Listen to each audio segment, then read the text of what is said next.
Hello to everybody and great good evening to all of you. कैसे हैं आप लोग? सब बढ़िया होंगे, अच्छे होंगे, मेरे हिसाब से ठीक होंगे।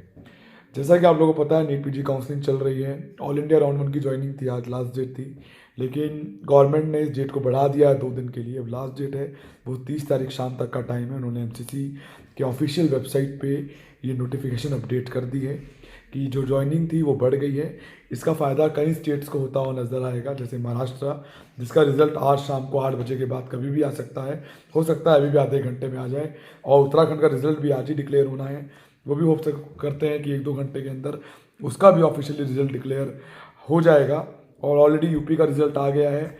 बहुत भारी नेगेटिव इम्पैक्ट देखने को मिला, कट ऑफ काफ़ी ज़्यादा नैरो रही ओवरऑल काउंसलिंग में। अगर आप देखें, जो डरमा रेडियो 50,000 के आसपास ख़त्म होती थी, वो 33 और 38 पे क्लोज हुई। जैसा कि मैंने आपको डे 1 से मैं कहता आ रहा हूँ, डरमा, रेडियो, मेडिसिन और पीडिया, इन 4 ब्रांचों में नेगेटिव शिफ्ट देखने को मिलेगा। और वो लगातार हर स्टेट में मिल रहा है। इवन वो एमपी में भी देखने को मिला, वो हिमाचल में भी देखने को मिला, वो यूपी में भी देखने को मिला। कल राजस्थान का कट ऑफ आया, राजस्थान में भी देखने को मिला। गुजरात का राउंड 1 आया, उसमें भी देखने को मिला। लगभग स्टेट के रिजल्ट आ गए हैं। आज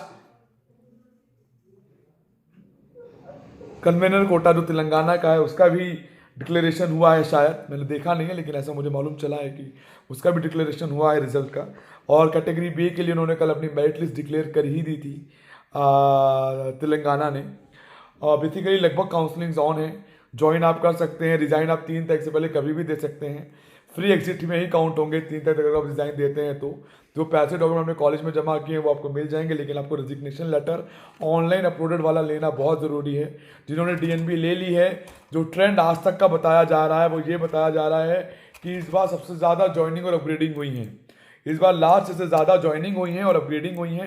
खासकर डीएनबी और एमडीएमएस सीट्स पे डीम्ड में फ्री एग्जिट होने के, और हुए भी हैं, probability free exit DNB deemed में होने की ज़्यादा रही है इस बार, और ज़्यादा चांसेस रहे हैं।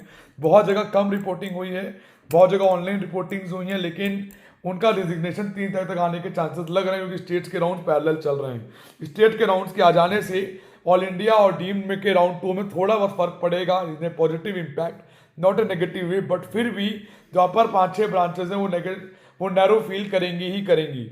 ऑल इंडिया में मेरे हिसाब से डीएनबी मेडिसिन आप कुछ भी कर लेंगे तो भी 15-16 हज़ार को क्रॉस करती हुई नज़र नहीं आएगी, ऐसा मुझे लगता है। तो अब वक्त है ऑप्शन ढूंढने का, वक्त है ब्रॉड प्ले करने का, चीज़ों को ब्रॉड माइंडेडली चलने का, चीज़ों को हिसाब से चलने का। जो गलतियां करी, जो बेवकूफ़ी करी, चाहे वो किसी ने भी की हो, उसको करने की ज़रूरत अब बिल्कुल नहीं है। अगर अब आपने करी तो बहुत अफोर्डेबल हो जाएगा और आपको नुकसान हो जाएगा। मॉपअप एक रिस्क भरा खेल होता है, एक रिस्क भरी चीज़ होती है। मॉपअप में वही लोग जाने की हिम्मत करें जो ये मान लें कि उन्हें इस साल नहीं जाना है, वो अगले साल भी जा सकते हैं। तो मॉपअप में कुछ केसेस की तो गारंटी होती है कि इन्हें सीट मिली जाएगी, कुछ रैंक्स बहुत डाइसी होते हैं कि मिलेंगे नहीं मिलेंगे, देखने वाली बात होती है। जो बड़े रैंकर्स हैं, जिन राजस्थान में अलॉटमेंट हुआ है या कहीं कहीं अलॉटमेंट हुआ है, जो बड़े रैंकर्स, उनको रेडियो, डरमा, मेडिसिन, गाइनी जैसी ब्रांचेस मिली हैं, वो कंसर्न कॉलेजेस को फ़ोन करें अलॉटमेंट के साथ, उनसे बैंक गारंटी का, वन टाइम पेमेंट का, पार्शियल पेमेंट की डिटेल्स बात करें, उनसे रिक्वेस्ट करें और वो 100 सीट को ज्वाइन कर लें। राउंड 1 में जितनी आप लैप्सिंग करेंगे, जितनी आप सीट छोड़ेंगे, राउंड 2 में आपके चांसेस उतने नैरो होते चले जाएंगे। खासकर जो बड़े रैंकर्स हैं, छोटे रैंकर्स को तो कोई दिक्कत नहीं होनी, क्योंकि उनका रैंक इतना अच्छा है कि कहीं ना कहीं अपने आप को वो एकोमोडेट इजीली कर ही लेंगे, लेकिन बाकी लोग कर नहीं पाएंगे। तो इस बात को आपको देख के चलना है और समझना है। एक बात और है, कोई अगर समझाए तो बात समझिए, ज़्यादा बेटर रहेगा, नहीं तो नुकसान कैंडिडेट का होता है और कैंडिडेट का ही साल खराब होता है, किसी और का साल खराब नहीं होता। तो अपने आप को ब्रॉड कीजिए। पहले बजट 30 लाख का था, मैं पहले कह रहा हूँ कि अपना बजट बढ़ा लीजिएगा, अगर कम है तो 30 का था, अब आपने 50 कर दिया। यही 50 अगर आप राउंड 1 में करते तो आपको बेनिफिट होता और आप फायदे में रहते। जो ब्रांच आप राउंड 2 में अब ले रहे हैं, ओपन कर रहे हैं, अगर वो राउंड 1 में करके चलते तो आपको बेनिफिट होता। लेकिन चलिए, राउंड 2 में ब्रांच खोलना एक ठीक ऑप्शन है, क्योंकि हर आदमी चाहता है कि वो एक चांस ले, एक ट्राई करे, तो लेके चलें। बहुत लोग हैं जो डीएनबी पे स्टक हैं कि मैं डीएनबी ही लूंगा, डीएनबी ही लूंगा। तो आपके रैंक के अकॉर्डिंग डीएनबी डिसाइड होती है। अगर आपका रैंक 15, 16, 17, 18, 20 हज़ार है और अब आप मेडिसिन, रेडियो, डर्मा, गाइनी यदि ब्रांच सोच रहे हैं तो ना सोचें। अगर आपको फिर भी सोचना है तो मॉपअप में जाएं, मॉपअप के बाद तो स्ट्रे में जाएं, लेकिन रेगुलर अपने आप को अपग्रेड करते रहें फाइनल तक, क्या पता कुछ मिल जाए।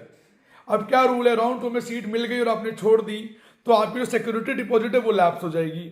फिर नई सिक्योरिटी देके आपको मॉपअप में जाना है, वहां मिल गई, छोड़ दी काउंसलिंग से बाहर, फिर स्टे का रास्ता नहीं बचा आपके पास। स्टे में वही लोग जाएंगे जिन्हें कोई सीट नहीं मिली हो, जो फ्रेश कैंडिडेट्स होंगे राउंड 2 के बाद के, वही जाएंगे, बाकी नहीं जाएंगे। तो इन बातों का ध्यान रखना है, इन चीज़ों को लेके चलें, कंसंट्रेट होकर समझें। इसके साथ साथ आपको एक चीज़ का ध्यान और रहना है पूरी काउंसलिंग के अंदर कि राउंड्स को प्ले कैसे करें, साइमल्टेनियसली कैसे प्ले करें। महाराष्ट्र के रूल अलग हैं, राउंड 1 में सीट मिली, आपने छोड़ दी काउंसलिंग से बाहर। बंगाल के रूल अलग हैं, ज्वाइन किया, आपने छोड़ा काउंसलिंग से बाहर।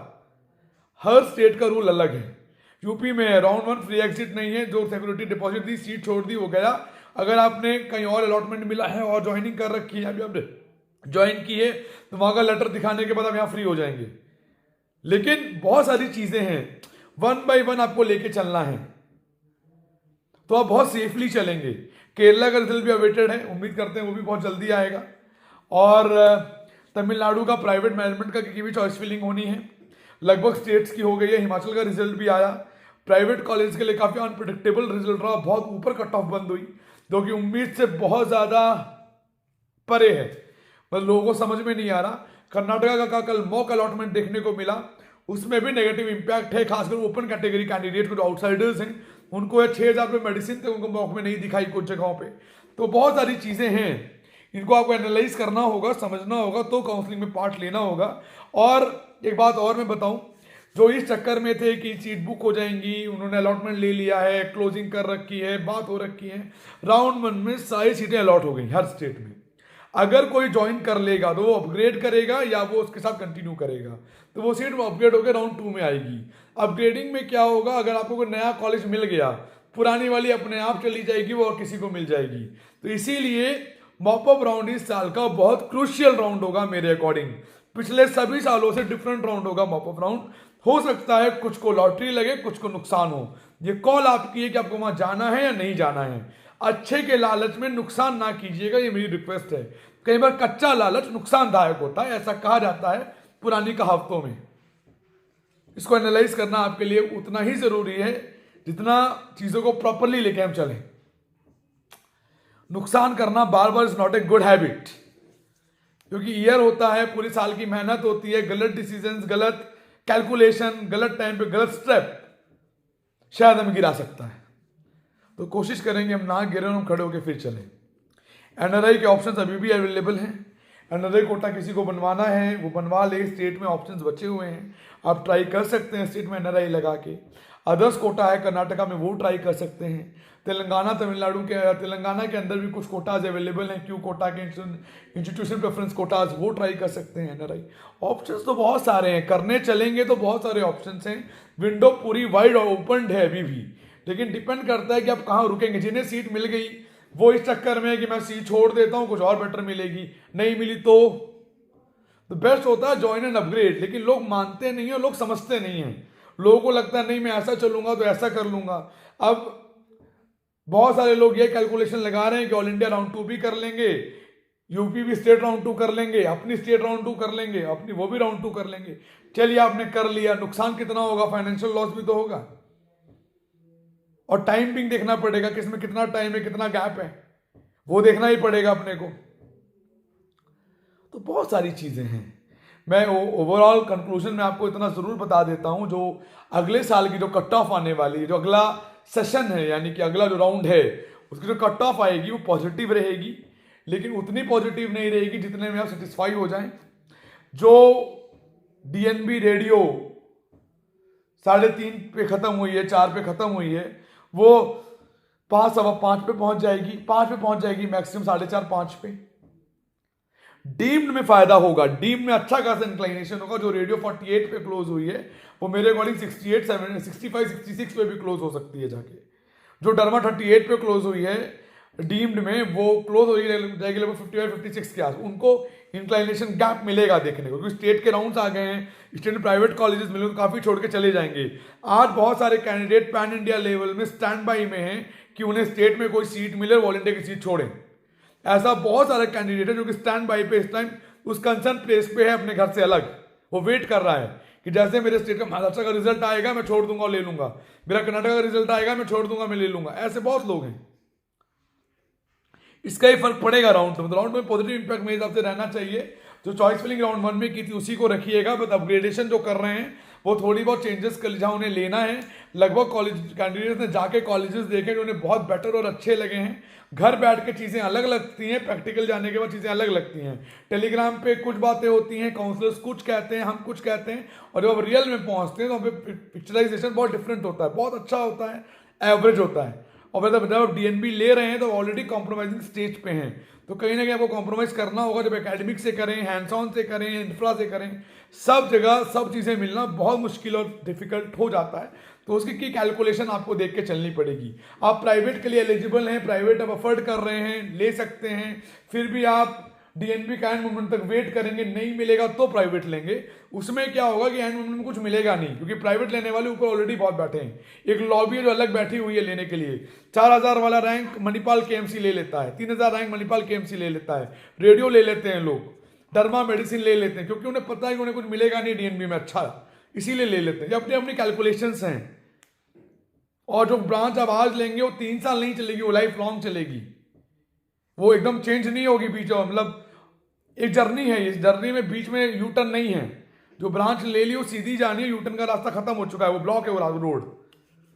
इस बात को देखें, समझें। कोई डाउट है, कंफ्यूजन है तो मेरा नंबर दिया हुआ है 9675200801, और एक नंबर और है 9690796426। आप लोगों को बहुत अच्छे से पता होगा कि मेरी कॉल्स कई बार उठ नहीं पाती हैं, व्हाट्सएप पे रिप्लाई कर दीजिए, मैं रिवर्ट बैक कर दूंगा। राउंड 2 के लिए हम कुछ रजिस्ट्रेशन ओपन किए हैं हमने, वो हम ले रहे हैं। आप एनालिसिस करना चाहें तो हमसे व्हाट्सएप पे पूछ लीजिएगा, बता दीजिएगा। हमारी फीसेस सेम है, कुछ भी हमने बढ़ाया नहीं है, सेम फीसेस हम चार्ज कर रहे हैं। अगर आपको लेना होगा तो उस पर मैसेज कर दीजिएगा, get the details and make the payment. हमारी टीम आपसे ऑटोमेटिकली कॉन्टैक्ट कर लेगी। मेरी बात नहीं भी हुई तो ये टीम कॉन्टैक्ट कर लेगी और आपसे बात कर लेगी, और मैं खुद आपसे कम्युनिकेट हो जाऊंगा। ऐसे चल सकते हैं। टिल नाउ हमारा राउंड 1 में सक्सेस रेशो अब तक 88% का है, ऑल इंडिया और स्टेट्स को मिला के जितनी भी स्टेट्स आई हैं। हम उम्मीद करते हैं कि कुछ 6% कैंडिडेट, 7% कैंडिडेट ऐसे होंगे जो हमसे रजिस्टर्ड हैं, जिन्हें सीट्स राउंड 1 में नहीं मिली होगी, और वो राउंड 2 में ट्राई करेंगे, मॉपअप में ट्राई करेंगे। और बाकी जो भी डिसीजन होगा हम लेंगे। स्मार्टली चलना है, पेशेंस नहीं खोना है, पेशेंस के साथ चलना है। जिन्हें सीट्स नहीं मिली है वो उनकी बेवकूफ़ी की वजह से नहीं मिली है, ऐसा मेरा अंदाज़ा और ऐसा मेरा मानना है। तो थोड़ा सा बात को ध्यान रखना आपके लिए थोड़ा सा ज़्यादा बहुत ज़रूरी है। Bye bye, take and have a great day, bye bye.